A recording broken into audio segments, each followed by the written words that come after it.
అందరికీ వందనాలండి. అందరూ ఎలా ఉన్నారు? అందరూ బాగున్నారా? మొదటిగా దేవుని నామానికి వందనాలండి. రాత్రికాల సమయంలో మనము దేవుని వాక్యాన్ని మరొకసారి చదువుకుందామండి. మత్తయి సువార్త 5వ అధ్యాయము 3వ వాక్యము. మనము దేవుని యందు ఏమైతే చెయ్యాలి, ఏది చేస్తే ధన్యులుగా ఉంటాము అని దేవుడు మనకి పరిశుద్ధ గ్రంథంలో రాసి ఉంచారు. ఇప్పుడు నేను అవి చదవాలనుకుంటున్నాను. 3వ వాక్యం చదువుతున్నాను, చూడండి. ఆత్మ విషయమై దీనులైన వారు ధన్యులు, పరలోక రాజ్యము వారిది.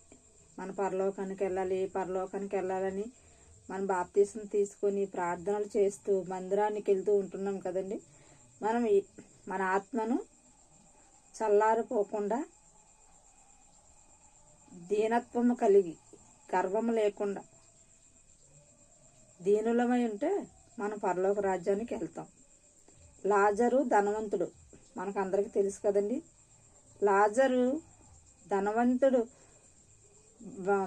భోజనపు బల్ల కింద పడిపోయిన రొట్టె ముక్కలు ఎంతో దీనముగా తీసుకొని అవి తిని ఆయన జీవితకాలము గడిపారు.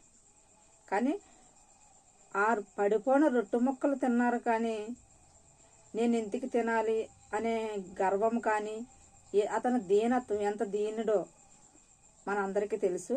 పరిశుద్ధ గ్రంథంలో రాసి ఉన్నాయి. ఆయన ఎక్కడున్నారండి? చనిపోయిన తర్వాత దేవుడు కుడి పార్శ్వమున కూర్చొని ఉన్నాడు. ధనవంతుడు అగ్నిగుండంలో ఉన్నాడు.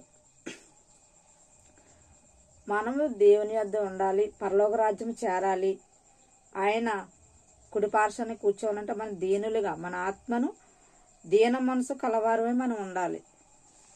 అలా ఉన్నప్పుడు పరలోక రాజ్యము మనం చేరగలము. దుఃఖపడువారు ధన్యులు. మనకు అవసరమైన విషయాల్లో అన్నిటిలో దుఃఖం రాదు, కానీ అనవసరమైన విషయాల్లో మనం చాలా దుఃఖపడిపోతాం.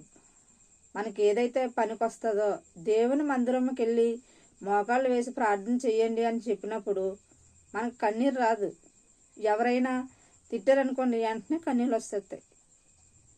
ఆ కన్నీళ్ళు కాదు, కానీ దేవుని విషయంలో, దేవా నేను పాపిని అయినా నీ విలువైన రక్తాన్ని ఇచ్చి, నీ విలువైన రక్తంతో నన్ను రక్షించి నాకు రక్షణ భాగ్యాన్ని ఇచ్చావు దేవా, నేను ఆ రక్షణను నిర్లక్ష్యం చేస్తున్నానేమో తండ్రి, నీకు అవమానకరంగా జీవిస్తున్నానేమో దేవా అని మనకి పశ్చాత్తాపం రాదు. కానీ వ్యర్థమైన ఆలోచన యందు, వ్యర్థమైన పనుల యందు, వ్యర్థమైన మాటల యందు మనం ఎక్కువ దిక్కుస్తాం.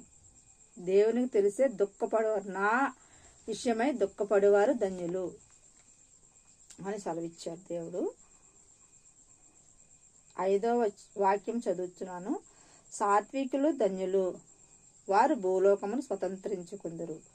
ధనవంతుడు భూలోకాన్ని స్వతంత్రించుకున్నాడా లేక పరలోకాన్ని స్వతంత్రించుకున్నాడా? భూమి మీద ఏదైతే కావాలనుకుంటున్నారో వారు భూలోకాన్ని స్వతంత్రించుకుంటారు. ధనవంతుడు భూలోకాన్ని స్వతంత్రించుకున్నాడు. నా ప్రాణమా తినుము, తాగుము, సుఖించుము అని ధనవంతుడు ఆ కొట్లకెళ్ళి, ఆ ధాన్యములకెళ్ళి అవి చూసి హాయిగా ఎంత గర్వంతో అన్నాడు అని. అందుకే దేవుడు భూలోకంలో నరక అగ్నిలో ఉంచారు. కానీ మనం భూలోకాన్ని స్వతంత్రించే వారిగా మనం ఉండకూడదు. మన పరలోకానికి స్వతంత్రులుగా మనం వెళ్ళాలి.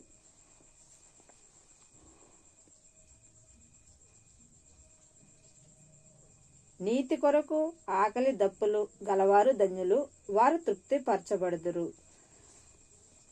మనము ఉన్నా లేకపోయినా ఈ భూలోకంలో ఆకలిగా ఉండాలి, కానీ అబద్ధమాడి మోసాలు చేసి దొంగతనాలు చేసి ఎప్పుడు మనం ఆకలిని తీర్చుకొనకూడదు.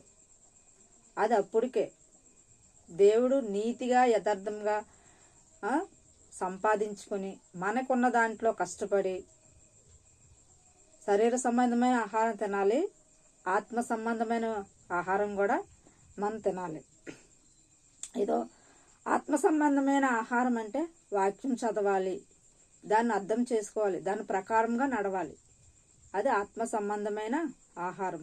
మనం ఆహారం ఆ ఆత్మ సంబంధమైన విషయాలు ఆ వాక్యం చదవటం వల్ల, ఆ దేవుని మాటలు వినటం వల్ల మనకి ఇంకా విశ్వాసము కలుగుతుంది. మనకి ఆ ఆహారం, ఆత్మీయ ఆహారం వినే కొలది వినాలి వినాలి అనిపిస్తుంది. అది ఆత్మ సంబంధమైన ఆహారము. ఎవరిని అన్యాయమైన శరీర సంబంధమైన ఆహారం కొరకు కానీ ఆత్మ సంబంధమైన ఆహారం కొరకు కానీ మీరు ఆత్మ సంబంధమైన ఆహారం కొరకు ఎదురు చూసేవారిగా ఉండాలి. కనికరము గలవారు ధన్యులు, వారు కనికరము పొందెదరు. చూడండి, మన మీద ఎవరైనా కనికరం పడాలని చూస్తాం, కానీ మనం ఎవరి మీద కనికరం పడము. ఎవరైనా కొద్దిగా బీదవారు, లేకపోతే కొద్దిగా ఏది లేనివారు భోజనం పెట్టండి, లేకపోతే వాళ్ళ పరిస్థితి బాగోలేనప్పుడు మన దగ్గరికి వచ్చిన మనం ఎంత హీనంగా చూస్తాం, వారి మీద కనికరం పడము. మనం కనికరం పడమనే దేవుడు మనకి ముందుగా బైబిల్ గ్రంథంలో మత్తయి సువార్త 5వ అధ్యాయము 7వ వాక్యంలో రాయించారు. కనికరము గలవారు ధన్యులు. మనకి ఇప్పుడు ఈ రోజుల్లో ఈ రోజుల్లోని సంపాదించాలనే తాపత్రయం తప్ప ఒకరికి పెట్టాలి అనే ఆలోచన జ్ఞానము ఎవరికీ ఉండటం లేదు. ఎందుకంటే ₹1 ఏంటంటే దానికి రెట్టింపు సంపాదించాలనే ఆలోచనే ఉంది. చాలామంది బీదవారు ఉన్నారు, చాలామంది భోజనం లేని స్థితిలో ఉన్నారు. అవన్నీ లేకే కదా అనాథాశ్రమాల చుట్టూ ఉంటున్నారు. లేనివారు ఉంటున్నారు, సంపాదన ఉన్నవారు కూడా చూచుకోలేక తల్లిదండ్రులను ఆశ్రమాల్లో ఉంచుతున్నారు. అలా ఉంచుతున్నారని మీరు కనికరము కలిగి మీ తల్లిదండ్రుల పట్ల, కుటుంబాల పట్ల, భార్యాభర్తల పట్ల, బిడ్డల పట్ల కనికరము కలిగి ఉండాలని దేవుడు, వారు ధన్యులు, కనికరము గలవారు ధన్యులు. మీకు ఏ విషయంలో కనికర పడలేకపోతున్నారా? మీకు ధన్యత కావాలంటే, ధన్యులుగా ఉండాలంటే కనికరము గలవారే ఉండాలి. మీరు కనికరము గలవారే ఉంటేనే మీ మీద కూడా కనికరము కలవారు మీకు ఉంటారు. హృదయ శుద్ధి గలవారు ధన్యులు, వారు దేవుని చూచెదరు. హృదయ శుద్ధి ఎలా వస్తుందండి? ఇప్పుడు ఈ రోజుల్లో హృదయ శుద్ధి కాదు కదా, ఏ శుద్ధి కూడా ఉండట్లేదు. ఏదో వాక్యము వింటున్నామా, వెళ్తున్నామా, చర్చికి వింటున్నామా, వస్తున్నామా అన్నట్టే ఉంటున్నారు సేవకులు. మీ హృదయాన్ని శుభ్రం చేసుకోండి. హృదయాన్ని శుభ్రం చేసుకోవడం అంటే ఏంటండి? ప్రార్థనతో హృదయము దేవుని ఆలయమే ఉన్నదని వాక్యంలో చలవిచ్చారు. మనం దేవుడు ఏమీ కోరలేదండి, మన హృదయాన్ని మాత్రమే కోరాడు. ఈ కోరిన హృదయాన్ని మనం కుళ్ళి, కుట్ర, కల్మషం ఇవన్నీ ఉంటే దేవుడు మన దగ్గరికి మనం ఎన్ని ప్రార్థనలు చేసినా, ఎన్ని విజ్ఞాపనలు చేసినా, ఎన్ని వాక్యాలు చదివినా, ఎన్ని దానాలు చేసినా మన పరలోక రాజ్యము వెళ్ళేవారము కాము. హృదయాన్ని శుభ్రం ఉంచుకోవాలి. దేవుని యందు భయభక్తులు కలిగి ఉండాలి, యథార్థత కలిగి ఉండాలి. యోబు భక్తులు ఏం చేశారు? యోబు భక్తులు ఒక సర్టిఫికెట్ని పొందారు. మనం అలా పొందగలుగుతున్నామా దేవుని నుంచి? యోబు యథార్థమంతుడను, నీతిమంతును, దేవుని యందు భయభక్తులు కలవాడనై ఉన్నాడని దేవుడే సాతానుతో సెలవిచ్చాడు. మన హృదయాలను కూడా పరిశుభ్రత కలిగి, హృదయ శుద్ధి గలవారు శుద్ధి కలిగి ఉంచుకోవాలి. వాళ్ళ మీద వీళ్ళ మీద అసూయ మాటలో వారు ఎదుగుతున్నారు, నేను ఇలా ఉన్నాను అనే ఆలోచనే మనకొద్దు. మన దేవునిలో ఎదగాల తప్ప మనకి ఏ సమయానికి ఏది కావాలో ఆయన మనకు అనుగ్రహించే దేవుడు. ఆయనకి అసాధ్యమైనది ఏముందండి? మనకి ఈరోజు ఇది కావాలి అని ఆయనకు తెలీదా? ఆయనకి సమస్తమో తెలుసు.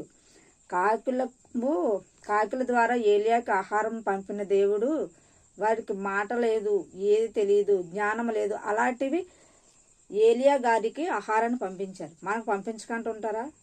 మన తల్లి ద్వారానో, తండ్రి ద్వారానో, బంధువుల ద్వారానో, ఎవరి ద్వారానో పంపించకుండా ఉండరు.